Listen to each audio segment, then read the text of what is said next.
I'm in the Suco Bar at the Opus Hotel in Montreal, and I have the immense pleasure of chatting with John Day.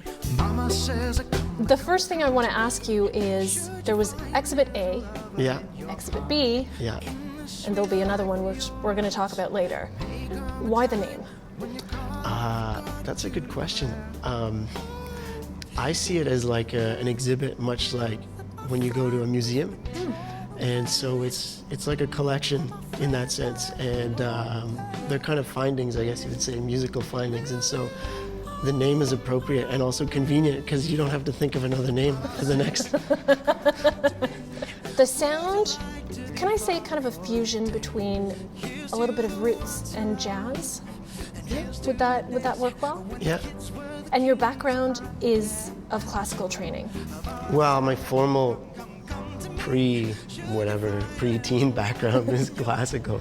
And then when I moved to Montreal, it became jazz. And then kind of evolved with that into this vocal music, I guess. But I wouldn't say I'm a classical musician. But like most of us, we get early training somehow, and in my case, it was classical. So how did you take that direction, kind of into that style? I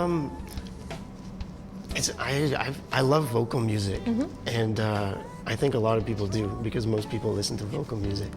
And in my particular case, the first vocal music that opened my ears was actually gospel, because people were singing from the heart. And you know, for gospel singers, they actually believe that you know, they're singing to a God, and so that's why it's so pertinent. Powerful. Yeah. It's powerful. And so I listened to a lot of that music, and I found that was really cool. So it kind of evolved, I guess you could say, from gospel. So what do you listen to at home? You still listen to gospel? Here and there. Yeah. I listen to everything now. I mean, good music, I think, is a good answer to that question.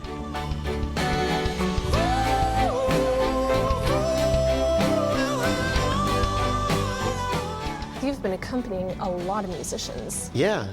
You enjoy that? Yeah, it's a lot of fun. It's always exciting to kind of come in fresh and have the chance to work with people, to just see and offer something to the table. And oftentimes it results in really interesting music.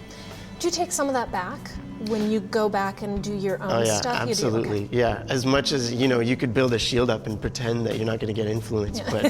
but there's no way the human soul is more powerful than that. So regardless of whether or not you want to be inspired by something, you know, it's gonna influence you. We're just speaking of Exhibit B, which is out and available. Yeah. And we're already talking about Exhibit C, which you're going to start working on too. Really excited because it's kind of like the next step, and I think it will be the album that is the most thought out. I don't mean in the kind of like thinking way, but I mean it's going to be all, how do you say?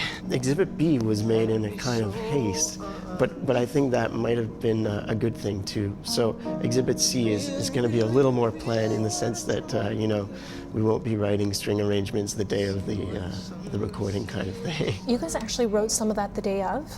When you recorded them? Okay, maybe not the day of. Let's not put the day of. Well, you can say the day We of, can, because, yeah. because you know you don't sleep the night before, and yeah, absolutely. I think you're right. There's a good thing that comes out of that too, because it's so honest and fresh that you don't even have the time to filter yourself. I hope this was as much a discovery for you as it was for me. We'll see you again next month. You should see